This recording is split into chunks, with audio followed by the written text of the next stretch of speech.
Assalamualaikum warahmatullahi wabarakatuh. Selamat siang, salam sejahtera untuk kita sekalian. Om Swastiastu, Namo Buddhaya, salam kebajikan, salam sehat, dan tentunya salam kebahagiaan untuk kita semua. Yang saya hormati dan juga tentunya saya banggakan Mbak Mai selaku penyelenggara bekerja sama dengan PP Kagama, Ketua Pemda Kagama DKI Jakarta. Jadi kalau kita bicara Kagama DKI itu ya Mbak Mai ya Kagama DKI. Jadi luar biasa, ini adalah webinar kedua kali. Setelah kita kemarin sudah menyelenggarakan webinar, temanya juga cukup asik. Ya ini adalah aku siap divaksin, aku siap disuntik. Ya. Kemudian yang juga tentunya yang saya hormati para narasumber yang hadir hari ini. Yang pertama adalah His Excellency, Mr. Ambassador, Mas Hermonovic, ya, Mas Hermono, beliau ini adalah saya kenalkan juga adalah senior saya, senpai, Dai Senpai di Seisaku Kagaku, Saitama Daigaku Jepang. Jadi dari satu alumni. Kalau mungkin kagamanya tidak ya, tapi ada satu alumni, irisan alumni dengan saya ini. Jadi sama. Kemudian juga pembicara yang kedua yakni Bapak Dr. Imron Agus Nurati SPKO, Direktur Promosi Kesehatan dan Pemberdayaan Masyarakat Kementerian Kesehatan Republik Indonesia. Makasih Mas Dokter, ya Mas Dokter Imran, saya panggil Mas saja lah semuanya ya. Kemudian juga narasumber Mas Dokter Riris Andono Ahmad, MD, MPH, PhD, Direktur Pusat Kedokteran Tropis FK KMK UGM, dan juga tentunya moderator yang nanti akan menggawangi dan juga mengawal diskusi kita hari ini, Mas Anies Fuad, Esket DIE, dan moderator kita yang luar biasa, yakni Mbak Dr. Gigi Dwi Rini Setiawati MKes. Bapak Ibu sekalian, memang hari ini saya katakan ke teman-teman kalau kemarin itu adalah Labor Day, tapi bagi saya hari ini adalah Kagama Day, karena 4 kali tampil di webinar, menggantikan semuanya ya. Menggantikan posisinya hari ini, menggantikan salah satunya dengan Pak Ketum, Mas Ganjar, karena beliau tadi pagi sudah bareng dalam Fitcon bersama-sama, ada acara lain yang tidak bisa diwakilkan. Jadi hari ini adalah Kagama Day, kita banyak hal yang tadi kita diskusikan dan juga melalui forum-forum online meeting, webinar, kita sharing berbagai pengalaman. Mulai kita memperingati Hari Pendidikan Nasional, tapi konteksnya juga sama, masih dalam pandemik. Siapkah kita untuk membuka sekolah?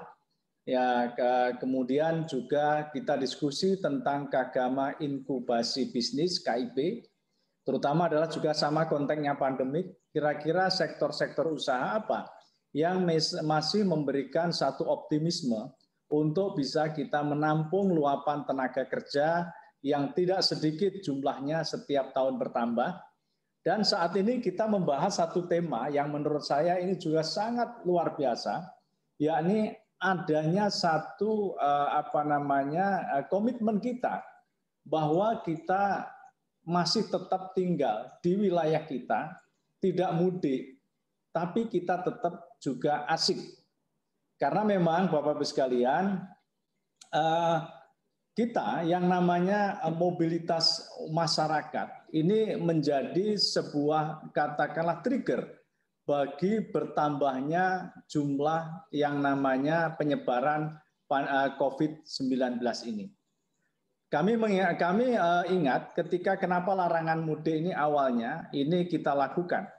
Jadi berbagai regulasi ini kita lakukan sebagai ikhtiar kita untuk mengurangi tadi adalah sebaran dari COVID-19. Karena setiap event-event yang memang ini memberikan ruang bagi masyarakat bergerak, ternyata diiringi dengan bertambahnya jumlah yang positif atau terkonfirmasi dari virus corona 19. Jadi mulai katakanlah event Lebaran tahun yang lalu, meskipun kita sudah berupaya, waktu itu kita sudah menghimbau untuk tidak melakukan mudik, dan juga ada berbagai yang namanya upaya-upaya untuk mengurangi mobilitas warga dengan mengurangi jumlah yang namanya tadi armada-armada atau sarana transportasi. Tetap ini memberikan efek bagi pertambahan jumlah dari yang terkonfirmasi. Belum lagi kemudian adalah yang juga sangat besar adalah liburan yang namanya adalah liburan Nataru, Natal dan Tahun Baru. Sehingga inilah yang mengakibatkan, artinya kita berpikir bagaimana mengurangi yang namanya jumlah liburan ini begitu jangan sampai begitu panjang.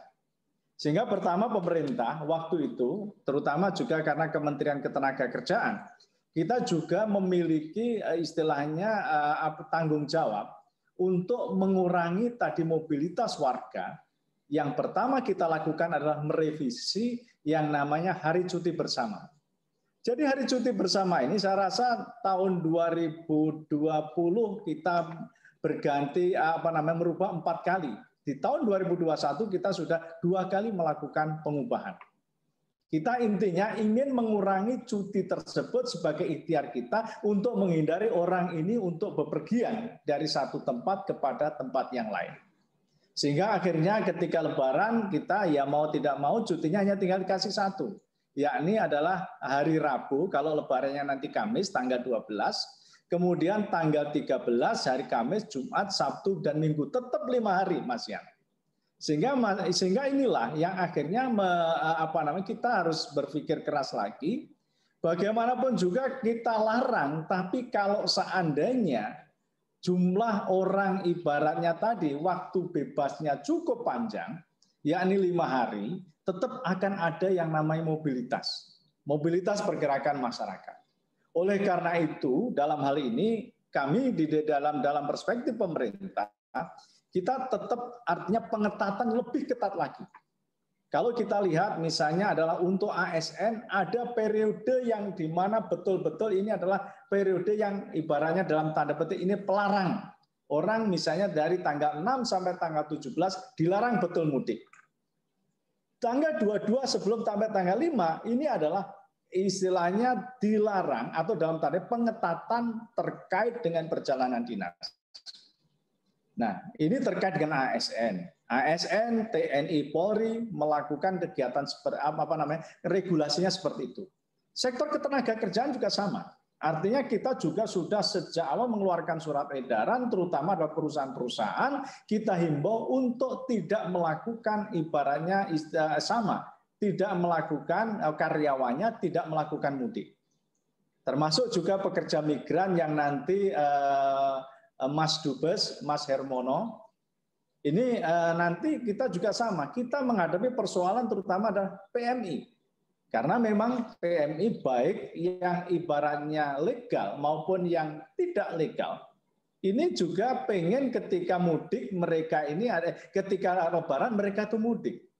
Dan ini memang menurut saya tidak sesuatu yang mudah untuk kita lakukan terkait dengan pengetatan tadi. Sehingga dalam hal ini studi yang dilakukan oleh Kementerian Perhubungan, kalau seandainya tidak ada larangan mudik, ini ada 13% orang yang tetap akan nekat. Tapi ketika ada larangan mudik, ternyata jumlahnya adalah berkurang, yakni sekitar 6-7%. Dan ini ketika kita jumlah, ternyata masih banyak, yakni 13 juta orang ini yang artinya masih tetap nekat. Meskipun dalam berbagai rapat yang kita laksanakan koordinasi, antara TNI, Polri, Satgas, pemerintah daerah, dan juga seluruh instansi terkait, namanya titik-titik transportasi, artinya jalan-jalan termasuk jalan-jalan tikus, ini sudah coba untuk kita lakukan istilahnya blokade. Nah ini namun ini pun saya yakin juga banyak sekali yang masih nekat masih juga berusaha untuk pulang dan jumlahnya tidak sedikit, yakni adalah sekitar 13 juta. Sehingga tentunya nanti upaya yang kita lakukan tentunya adalah ada plan A dan juga ada plan B. Mungkin nanti Pak Imron bisa menyampaikan plan B, karena bagaimanapun juga kalau plan A orang tidak bisa ini kita tahan, mereka tetap pulang, mereka tetap kembali kepada desa. Saya yakin kita juga harus memberikan istilahnya bagaimana desa-desa ini cukup protektif untuk bisa tadi memblok terutama adalah penyebaran yang namanya tadi virus corona 19 atau COVID-19 ini. Saya ingat kalau tahun yang lalu Bapak Ibu sekalian, manakala pada saat tahun pertama kita pandemik, kami pada saat itu masih di Kementerian Desa, PDT dan Transmigrasi. Kita sudah mengeluarkan semacam SOP kepada desa-desa untuk membuat yang namanya posko-posko. Ternyata cukup efektif, Pak. Posko kemudian waktu itu juga bagi yang nekat pulang kita sediakan namanya adalah di situ adalah isolasi bersama. Yang kadang-kala bahkan saking kreatifnya banyak beberapa bupati, beberapa pimpinan daerah isolasi bersamanya itu ditempatkan di rumah-rumah yang tidak pernah dihuni, rumah-rumah yang dekat kuburan. Sehingga istilahnya, kalau kamu kalau kamu pulang, ini akan kami siapkan tempat kamu untuk isolasi. Nah, saya tidak tahu apakah kita bisa masih efektif untuk menjalankan pendekatan seperti itu pada tahun ini. Mungkin ataukah mungkin plan yang lain, terutama adalah kita siapkan terutama adalah kelompok-kelompok yang rentan, kelompok-kelompok yang gampang betul-betul istilahnya terkena dampak dari yang namanya di sini adalah COVID-19. Saya rasa ini sesuatu yang memang betul-betul kita dari sisi pemerintah sebetulnya kita juga sudah siapkan, mudah-mudahan ini adalah ingin menjadi bagian bagi kita untuk tadi mengurangi terutama pertumbuhan dari yang namanya COVID-19. Kita tidak ingin semua cerita-cerita yang mengerikan yang itu datang dari misalnya dari India saat ini itu terjadi di Indonesia. Kita lengah meskipun katakan hari ini sudah hampir 13 juta yang vaksin, tapi saya yakin masih banyak juga ibaratnya yang belum, sehingga dengan kata lain kita harus melindungi dengan tentunya tetap kita tidak mudik tapi tetap asyik. Nah mungkin nanti Kak Gama, Mas Mbak Mei, kita juga mungkin ngarang lagu lagi apa yang lebih asik lah. Saya ingin menyampaikan juga Mas Mono ini, Mas Dubes ini dulu adalah sebelum jadi Dubes, beliau ini adalah sebagai Sestama BNP2 TKI, sekarang namanya BP2MI. Ini saya kasih sedikit aja, ini agak rahasia. Beliau tuh kalau ada suara musik, ini sebetulnya tadi kalau nggak kelihatan, beliau jogetnya sangat asik loh itu. Jadi, nah, itu juga nggak usah saya teruskan. Jadi intinya mudah-mudahan Bapak-Ibu sekalian, hari ini kita diskusi, kita sharing pengalaman dengan tema yang sangat menarik, yakni tidak mesti tetap asik, dengan subtemanya mudik lebaran di saat pandemi COVID-19 ditinjau dari aspek kesehatan dan epidemiologi. Mudah-mudahan kita akan bisa pertama kita mencari kira-kira hal-hal apa yang paling bisa kita lakukan untuk menurunkan laju pertumbuhan COVID-19. Terima kasih, selamat berdiskusi. Assalamualaikum warahmatullahi wabarakatuh.